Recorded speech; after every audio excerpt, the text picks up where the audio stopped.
मेरे ससुराल वाले। सिया एक पढ़ी लिखी लड़की थी। अच्छी शिक्षा के साथ साथ उसने अपने माता पिता से अच्छे संस्कार भी पाए थे। उसके गुणों को देखते हुए धीरे धीरे एक से बढ़कर एक रिश्ते उसके लिए आने लगे थे। बहन जी, हमें ज़्यादा दान दहेज का लालच नहीं है। हम तो बस यही चाहते हैं कि एक अच्छी सुशील संस्कारी लड़की आकर हमारा घर संभाल ले। बस हमें इससे ज़्यादा और कुछ नहीं चाहिए। देखिए बहन जी, हमने तो अपनी तरफ से बिटिया को संस्कार देने में कोई कमी नहीं छोड़ी। बाकी तो सबका अपना अपना भाग्य है। माँ बाप बच्चों का भाग्य लिख तो नहीं सकते, बस प्रयास कर सकते हैं कि उनका जीवन सुखमय बीते।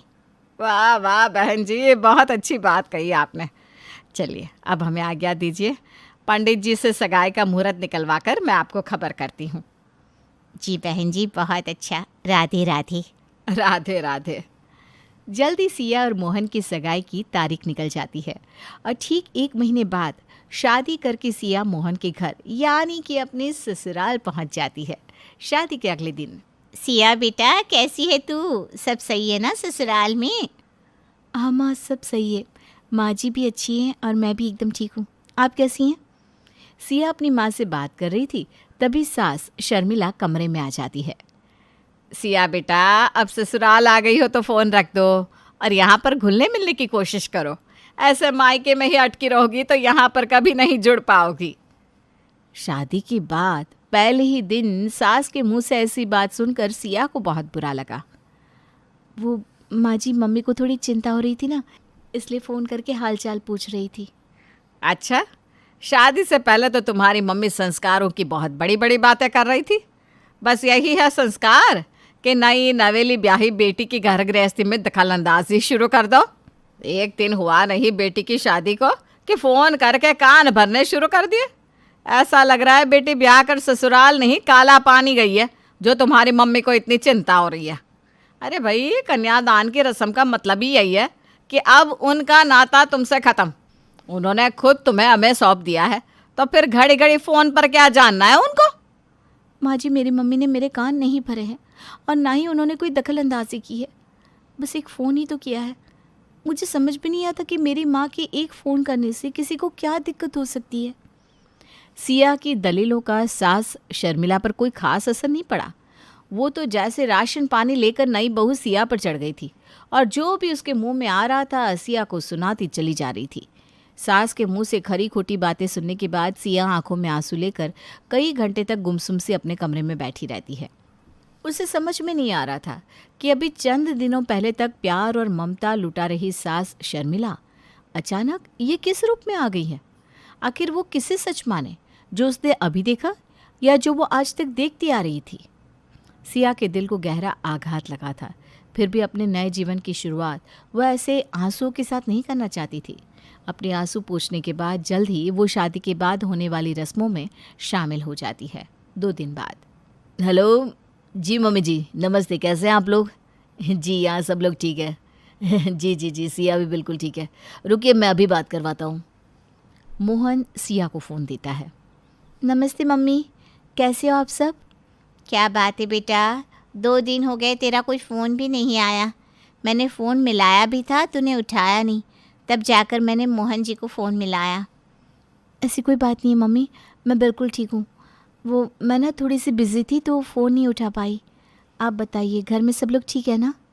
हाँ बेटा, वैसे तो सब ठीक है, लेकिन जब से तू गई है घर तो जैसे काटने को आता है। पूरा घर बिल्कुल खाली हो गया है। तेरे बिना अच्छा नहीं लगता बेटा। माँ बाप बेटी को घर से विदा तो कर देते हैं, लेकिन अपने दिल को कैसे समझाएं। माँ की बात सुनकर सिया की आंखों में आंसू आ गए थे। अब परेशान मत हो माँ, मैं जल्दी मिलने आती हूँ। आप अपना और पापा का ख्याल रखना। ठीक है बेटा, तू भी अपना ख्याल रखना। सिया ने देखा कि मोहन त्योरियां चढ़ाए सोफे पर बैठा उसके फ़ोन रखने का इंतज़ार कर रहा है। हद हो गई है सिया तुम्हारी मम्मी की। अरे ये बात बात पर मेलो ड्रामा करने की आखिर क्या ज़रूरत है? अच्छा, तो मेरी मम्मी ड्रामा कर रही थी? आपकी मम्मी मुझे बात बात पर संस्कार सिखाती हैं और मेरी माँ जो आपकी भी सासू माँ लगती हैं, उनके अपनी बेटी के लिए आंसू आपको ड्रामा लग रहे हैं।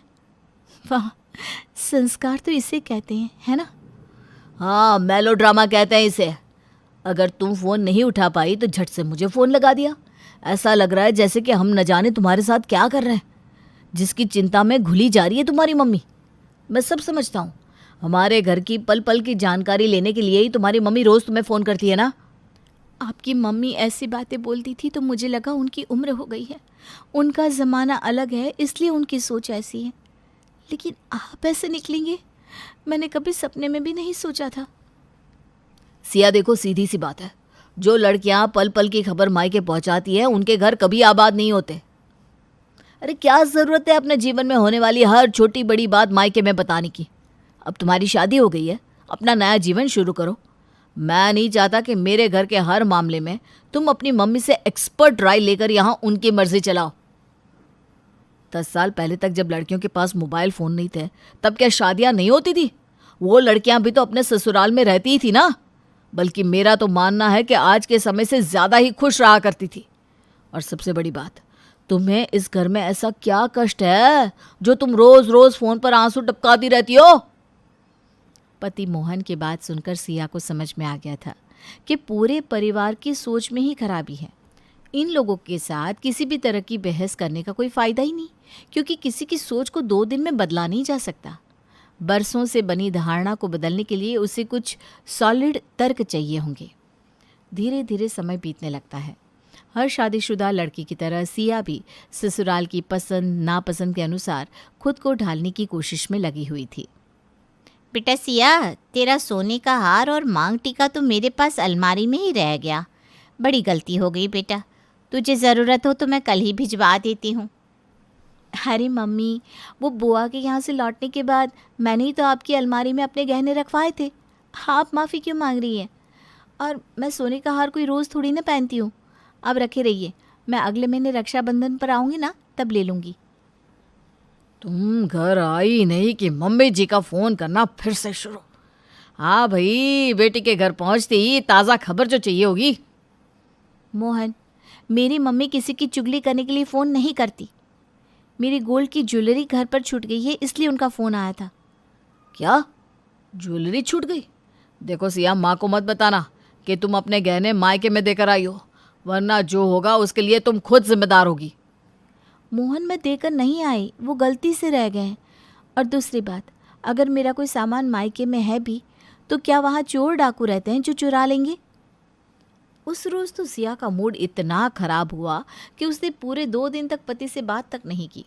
पति मोहन को भी अपनी गलती का कोई एहसास नहीं था, इसलिए उसने भी सिया से बात करके झगड़े को ख़त्म करने की कोई कोशिश नहीं की।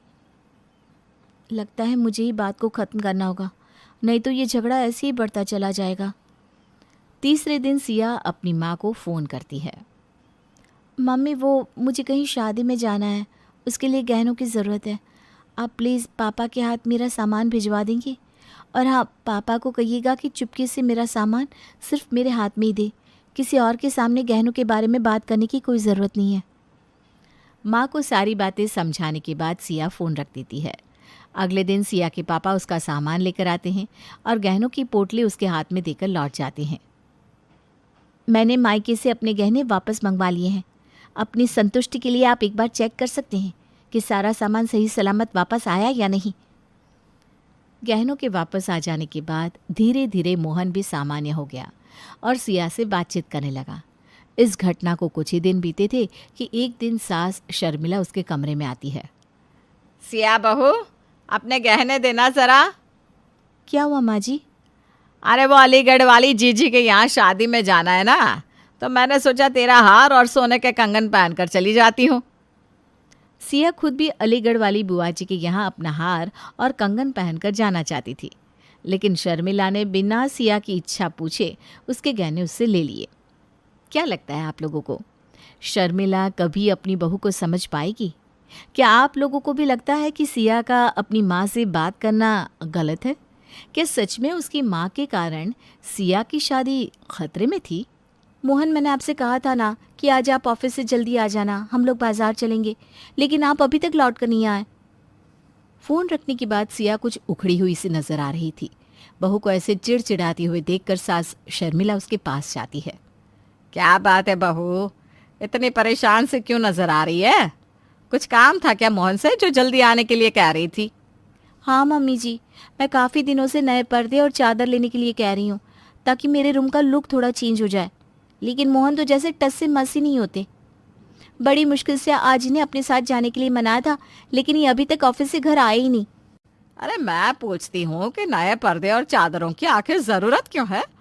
तेरे कमरे के पर्दे और चादर फटे हुए हैं क्या? माँ जी, बात फटने की नहीं है, मैं बस अपना कमरा अपनी पसंद से सजाना चाहती हूँ। अरे बहू, ये अपनी पसंद क्या होता है? पूरे घर में पहले से ही पर्दे लगे हुए हैं, उनमें क्या खराबी है बताओ तो? बस यही होते हैं संस्कार। मेरा बेटा मेरी मर्जी के बिना पर्दे तो क्या, तुझे एक रुमाल भी नहीं दिलाने वाला। और तू भी कान खोल कर सुन ले, आज के बाद मुझसे पूछे बिना मेरे घर में कोई काम नहीं होना चाहिए। तुझे तो रुपयों की कदर ही नहीं है। शुक्र है मेरा बेटा समझदार है जो तुझे टाल रहा है, तब भी तू नहीं समझ पा रही।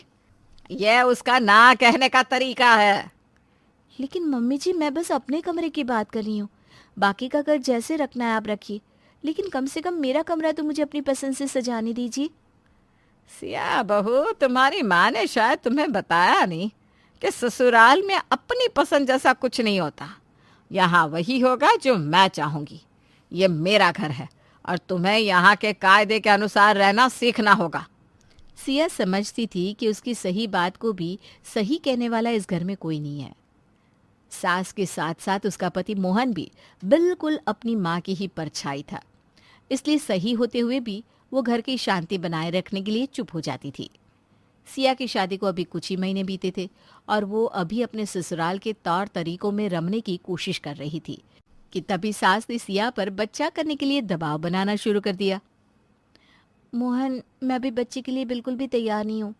मैं चाहती हूँ कि पहले हम दोनों एक दूसरे को अच्छी तरह समझ लें, उसके बाद ही हम बच्चे को इस दुनिया में लेकर आएंगे। क्या तुम मुझे छोड़कर जाने वाली हो क्या? मैंने ऐसा कब कहा मोहन कि मैं आपको छोड़कर जाने वाली हूँ? लेकिन अपनी ज़िंदगी में किसी तीसरे को लाने से पहले मैं चाहती हूँ कि हम एक दूसरे को तो अच्छी तरह समझ लें, एक दूसरे की पसंद नापसंद, अच्छाई और बुराई दिल से अपना लें, ताकि हमारा आने वाला बच्चा एक अच्छा और खुशहाल बचपन जी सके। पत्नी सिया के तर्कों से मोहन निरुत्तर हो गया था, इसलिए उस समय तो वो चुप हो जाता है, लेकिन अगले दिन पति और पत्नी के बीच में हुई बातों को वो माँ को बता देता है। देख मोहन, तेरी शादी को 6 महीने से ऊपर हो गए हैं। अगर इतने दिनों में भी तुम दोनों पति पत्नी की गाड़ी अलग अलग पटरी पर दौड़ रही है तो इसमें मैं तो तेरा ही दोष बताऊंगी। अरे भाई, पति की लगाम तगड़ी हो तो मजाल है कि लुगाई अपनी हद से बाहर निकल जाए। अरे औरत होकर उसकी इतनी हिम्मत हो गई कि बच्चा आएगा कि नहीं आएगा ये वो तुझे बताने लगी। माँ के उकसाने का मोहन पर ऐसा असर हुआ कि अब वो पत्नी की कोई बात सुनना ही नहीं चाहता था। मोहन, ये हमारे बच्चे का सवाल है। मैं जो भी कह रही थी हमारे होने वाले बच्चे के अच्छे भविष्य के लिए ही कह रही थी। लेकिन अगर आपकी यही जिद है तो ठीक है, जैसी आपकी मर्जी। सिया ने एक बार फिर अपने हथियार डाल दिए थे और मोहन की हाँ में हाँ मिलाने के लिए तैयार हो गई थी। कुछ ही दिन बीते तो सिया ने अपने गर्भवती होने की खबर सुना दी। सिया बहू, मैं देख रही हूँ कि तू आजकल पूरा पूरा दिन बिस्तर पर ही पड़ी रहती है। प्रेग्नेंट हो गई इसका मतलब ये तो नहीं कि तू बीमारों की तरह बस लेटी रहे हैं और मेरा बेटा तेरी सेवा में लगा रहा है। मम्मी जी, मुझे डॉक्टर ने 3 महीने तक रेस्ट के लिए बोला है, फिर भी मैं घर के काम निपटाने के बाद ही लेटती हूँ। और मोहन ने तो आज तक मुझे एक गिलास पानी भी लाकर नहीं दिया। आप ऐसा क्यों कह रही हैं? ए सिया बहू, हमारी आंखें बंद नहीं है, सब दिखाई दे रहा है हमें कैसे मोहन तेरे आगे पीछे घूमता रहता है। सास के हर बात में नाक घुसाने की आदत के कारण सिया प्रेगनेंसी के 9 महीने बड़ी कठिनाई से बिताती है। किसी तरह 9 महीने बीतने के बाद सिया एक बेटी को जन्म देती है। बेटी के जन्म के बाद सिया अब सास की बातों पर बहुत कम ध्यान देती। उसकी पूरी दुनिया अपनी बेटी अंशिका के आसपास ही घूमने लगी थी। मोहन के व्यवहार में भी बेटी के जन्म के बाद बहुत बदलाव आ गया था और वो भी अपनी बेटी से बहुत प्यार करता था। सिया, मैं चाहता हूँ कि हमारा बस एक ही बच्चा रहे। अंशी मेरी ज़िंदगी है और मैं अपने जीवन में अंशी की जगह किसी को नहीं दे सकता। मैंने सोचा है मेरा जो भी है सब अंशी का ही है उसका प्यार मैं किसी के साथ नहीं बांट सकता। मेरी भी यही इच्छा है कि हम दूसरे बच्चे के बारे में ना सोचकर अंशी के भविष्य के बारे में सोचें। मोहन और सिया अपनी बेटी के साथ बहुत खुश थे और उन दोनों की यही राय थी कि उन्हें अब दूसरा बच्चा नहीं चाहिए। सिया बहू, अंशिका 2 साल की हो गई है, अब यही सही समय है दूसरे बच्चे की तैयारी कर लो। मम्मी जी, मैंने और मोहन ने डिसाइड किया है कि हम दूसरा बच्चा नहीं करेंगे। अरे, ऐसी बेहूदी सोच बस तेरी ही हो सकती है। इसमें मेरे बेटे को बीच में घसीटने की कोई जरूरत नहीं है। एक बार को लड़का हुआ होता तो हम मान भी लेते कि तुम दूसरा बच्चा नहीं करोगे, लेकिन भूल मत, बेटी हुई है तुझे, और बेटी की माँ ऐसी बड़ी बड़ी बातें नहीं किया करती। एक लड़का तो चाहिए ही चाहिए। खानदान का वंश तेरी लड़की नहीं, लड़का ही आगे बढ़ाएगा। शर्मिला सिया को मोहन के सामने जली कटी बातें सुनाती रहती है और मोहन चुपचाप सुनता रहता है। रात को कमरे में, बस यही है तुम्हारी बातों का महत्व। अभी कल तक तुम्हें बस एक ही बच्चा चाहिए था, और आज जब सबके सामने ये बात स्वीकार करने का समय आया तो मुंह पर पट्टी बांधकर खड़े होकर तमाशा देखने लगे। मन को ठंडक पड़ गई होगी ना मम्मी जी से बातें सुनवाकर मुझे। ऐसी बात नहीं है सिया, मैं वाकई में दूसरा बच्चा नहीं चाहता हूँ, लेकिन माँ को कौन समझाए। मोहन, जिस दिन से मेरी शादी हुई है आप लोगों के मुंह से यही सुनती आ रही हूँ कि माँ को शादीशुदा बेटी के जीवन में दखल नहीं देना चाहिए। आपकी बात मानकर मैंने अपनी माँ से अपना दुख दर्द बांटना भी बंद कर दिया। मैं यहाँ मर रही हूँ या जी रही हूँ, मेरी माँ को कुछ नहीं पता। मेरी माँ ने भी कभी अपना दायरा लांघ कर मेरे ससुराल के बारे में कुछ भी जानने की कोशिश नहीं की। दूसरी तरफ आपकी माँ है, जिन्हें हर उस बात से मतलब है जो मुझसे और आपसे जुड़ी है। शादीशुदा बेटे के कमरे के पर्दे, चादर से लेकर उसकी पत्नी की हर छोटी सी छोटी बात के बीच में बोलना वो अपना हक समझती है। इतना ही नहीं, हमारे बच्चे कब होंगे, कितने होंगे, ये भी वही डिसाइड करना चाहती है। आपको नहीं लगता कि यह पति पत्नी का बेहद निजी मामला है जिसके बीच में किसी को भी नहीं बोलना चाहिए? मैं अगर अपने मायके में कोई गहना भूल जाऊं तो मेरी माँ की गहनों पर नजर है, और आपकी मम्मी बिना मेरी इच्छा जाने मेरे गहने पहनकर कहीं पे चली जाती है, उसका क्या? सिया, माँ कोई बाहर वाली थोड़ी ना है जो तुमसे कुछ भी कहने से पहले उन्हें सोचना पड़े। मोहन, जब बेटे या बेटी की शादी हो जाती है ना, तो हर माता पिता को ये बात समझनी चाहिए कि अब उनका बेटा या बेटी वयस्क हो गया है। उन्हें उनके जीवन के फैसले खुद लेने के लिए स्वतंत्र कर देना चाहिए। आपकी मम्मी कोई मौका नहीं छोड़ती आपको ये जताने के लिए कि माँ पत्नी से ऊपर होती है, और पत्नी को दबाकर रखने से ही आप मर्द कहलाएंगे। आप खुद सोचकर बताइए ना, क्या कभी आपकी माँ ने आपको कहा कि आपको अपनी पत्नी या बेटी के साथ अच्छे से पेश आना चाहिए? मेरी माँ से तो आपको बहुत खतरा था कि वो मेरा घर तोड़वा देंगी। एक बार सोचकर बताइए, क्या आपकी माँ ने कभी हमारा घर बसने दिया है? हम तो बस एक दूसरे का साथ निभा रहे हैं। हमारे घर में न प्यार है, न विश्वास है, और ना ही सम्मान है।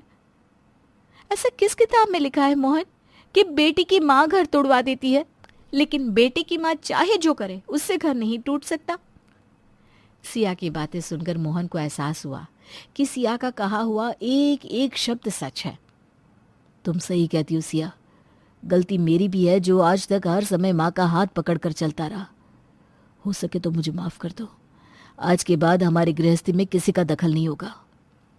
मोहन की बात सुनकर सिया उसके गले लग जाती है और वे तीनों खुशी खुशी रहने लगते हैं। बेटा बहू के बीच में सब कुछ सही चलता रहे, उसके लिए ये बहुत ज़रूरी है कि माँ अपनी सीमा ना लांघे।